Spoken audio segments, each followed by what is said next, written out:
নমস্কার বন্ধুরা, সকলকে আমার চ্যানেলে স্বাগত। সমস্ত প্রবীণ নাগরিক অর্থাৎ যাদের বয়স 60 বছর বা তার বেশি এবং যাদের কোনো না কোনো ব্যাংকে কোনো ধরনের একটি অ্যাকাউন্ট আছে, সেটি সেভিংস অ্যাকাউন্ট বা ফিক্সড ডিপোজিট অ্যাকাউন্ট বা রেকারিং ডিপোজিট অ্যাকাউন্ট বা যে কোনো ধরনের অ্যাকাউন্টই হোক না কেন, এরকম কোনো কিছু থাকলে তাদের জন্য এই মুহূর্তে অর্থাৎ 1 এপ্রিল 2024 নতুন অর্থবর্ষ থেকে একটি অত্যন্ত বড় অর্ডার জারি করা হয়েছে।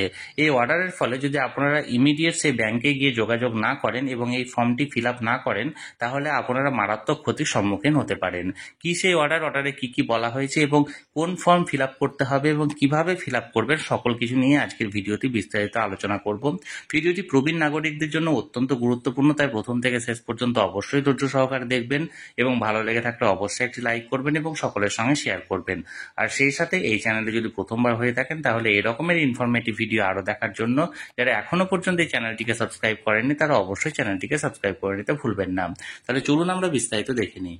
সকল প্রবীণ নাগরিক যাদের ব্যাংকে যে কোনো ধরনেরই অ্যাকাউন্ট থাকুক না কেন, সেটা সেভিংস অ্যাকাউন্ট বা যে কোনো ধরনের ডিপোজিট অ্যাকাউন্ট থাকুক না কেন, সেটা ফিক্সড ডিপোজিট বা রেকারিং ডিপোজিট যাই হোক না কেন, তাদেরকে এই নতুন অর্থবর্ষের শুরুতেই অর্থাৎ 1 এপ্রিল 2024 থেকেই তাদেরকে ব্যাংকে গিয়ে নির্দিষ্টভাবে ফর্ম 15H ফিল আপ করতে হবে।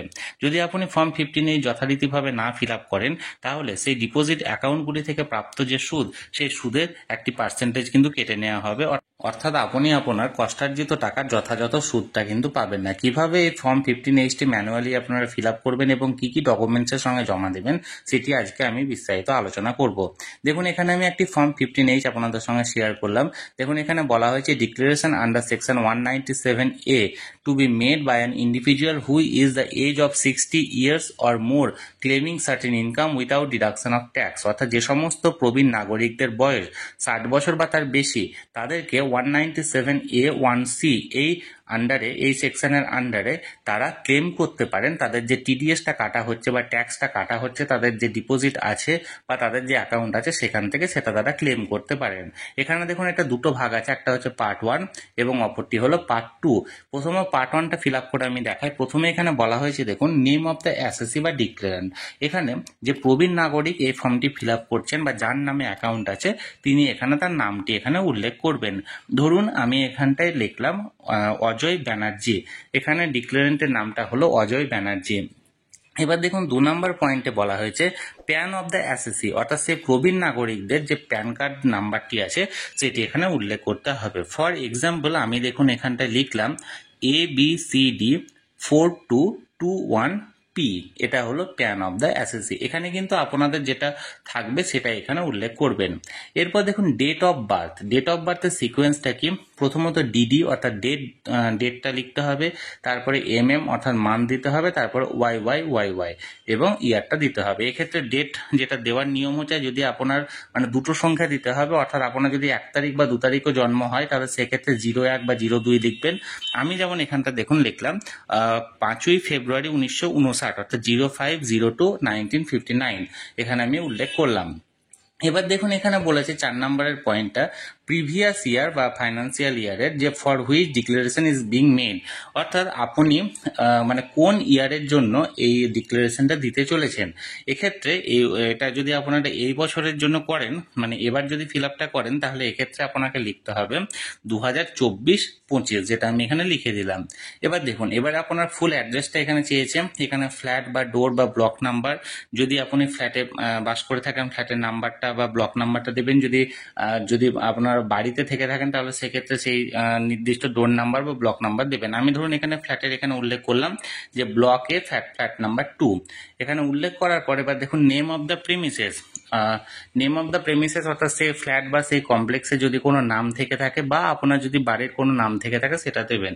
আমি যেমন এখানে লিখলাম, দেখুন রবীন্দ্র কমপ্লেক্স লেখার পর দেখুন 7 নম্বর পয়েন্টে বলা হয়েছে রোড বা স্ট্রিট বা লেন, অর্থাৎ কোন রোডে এটি অবস্থিত বা কোন স্ট্রিটে অবস্থিত সেটা লিখতে হবে। আর তারপর 8 নম্বর হচ্ছে এরিয়া বা লোকালিটি, কোন লোকালিটিতে এটা আছে সেটাও লিখতে হবে। 9 নম্বরে দেখুন টাউন, সিটি, ডিস্ট্রিক্ট এখানে লিখতে হবে। যেমন এক্ষেত্রে আপনারা যদি গ্রামে বা অন্য কোথাও থেকে থাকেন, তাহলে ডিস্ট্রিক্টটা দেবেন, অর্থাৎ ডিস্ট্রিক্ট আপনারা বর্ধমান দিতে পারেন বা জলপাইগুড়ি দিতে পারেন। এক্ষেত্রে আমি দিলাম ধরুন হাওড়া। এবং স্টেটটা হলো ওয়েস্ট বেঙ্গল। এবার দেখুন পিন নাম্বার অর্থাৎ আপনার নির্দিষ্ট এলাকার যে পিনকোড আছে, সেই পিনকোডটা আপনি এখানে উল্লেখ করবেন। আমি এখানে ফর এক্সাম্পল দিলাম, দেখুন 70005। এখানে উল্লেখ করার পর আপনার যদি কোনো ইমেল আইডি থেকে থাকে সেক্ষেত্রে ইমেল আইডিটা উল্লেখ করবেন, যদি না থেকে থাকে দেওয়ার কোনো প্রয়োজন নেই। 13 নম্বরে দেখুন লেখা আছে telephone number with STD code and mobile number, অর্থাৎ আপনার যদি কোনো ল্যান্ডলাইন নাম্বার থেকে থাকে সেটা দেবেন, যদি না থাকে তাহলে মোবাইল নাম্বারটা দেবেন। এক্ষেত্রে আমি একটা মোবাইল নাম্বার দেখুন ফর এক্সাম্পল দিলাম 9876543210।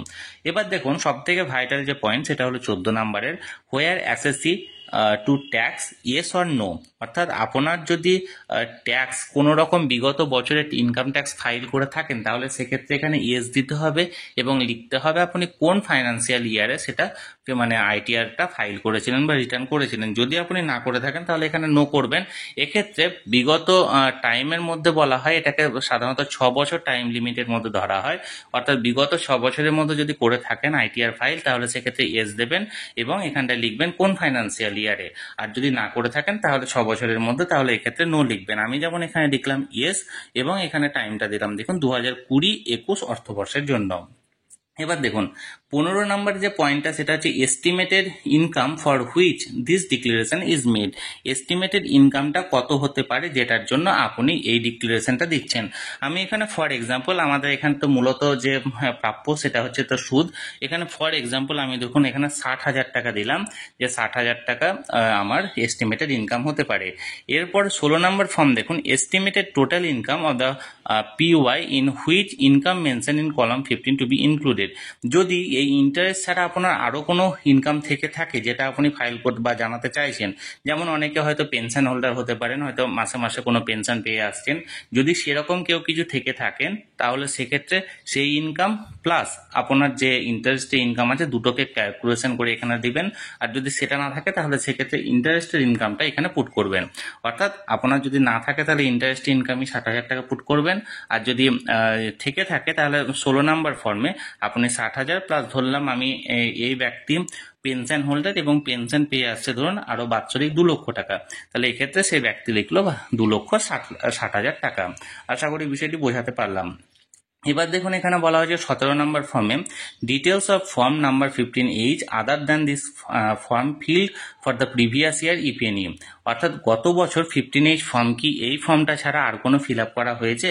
অনেকেই করে থাকেন কি যে সমস্ত ব্যাংকে হয়তো একাধিক ব্যাংকে তাদের অ্যাকাউন্ট আছে, অর্থাৎ ধরা গেল হয়তো পাঞ্জাব ন্যাশনাল ব্যাংকে আছে, স্টেট ব্যাংকে আছে, এছাড়া হয়তো আরও অন্য ইন্ডিয়ান ব্যাংকে আছে, তাহলে সেক্ষেত্রে প্রত্যেকটা ব্যাংকে 15H ফিল আপ করে থাকেন, তাহলে সেক্ষেত্রে এখানে কিন্তু ডিটেলস সংখ্যাটা দিতে হবে। অর্থাৎ আপনার যদি একাধিক ব্যাংকে থেকে থাকে তাহলে একাধিক ব্যাংকে যতগুলো আপনি ফিল আপ করেছেন সেই সংখ্যাটা দেবেন।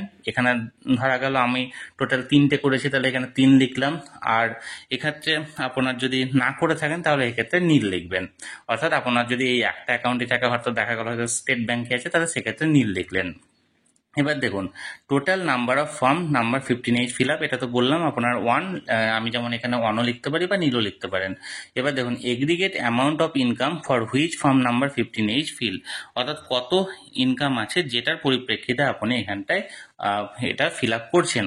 দেখুন 18 নম্বরের যে ডিটেলস আছে এবার কোন কোন ইনকাম এখানে উল্লেখ করতে চাইছেন। ধরা গেল আমি স্টেট ব্যাংক বা এই ব্যক্তি স্টেট ব্যাংকের আপনার মানে 15H ফিল আপ করছেন, তাহলে সেক্ষেত্রে সিরিয়াল নাম্বারে 1 দিল।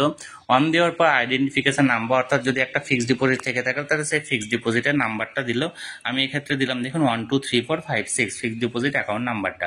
Nature of income, nature of income হবে ইন্টারেস্ট বসানো হলো।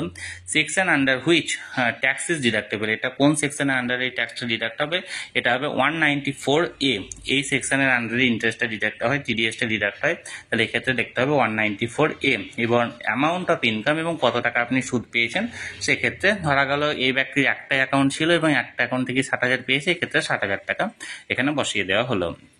এবার দেখুন সিগনেচার অফ দ্য ডিক্লারেন্ট, এই ডিক্লারেন্টের যে সিগনেচার আছে এই সিগনেচারে এখানটায় ব্যক্তি সিগনেচার করে দিল, তার নাম অজয় ব্যানার্জি। এবার দেখুন ডিক্লারেশন বা ভেরিফিকেশন, এখানে লিখতে হবে এখানে লিখবেন অজয় ব্যানার্জি অর্থাৎ নিজের নাম, ডু হেয়ার বাই।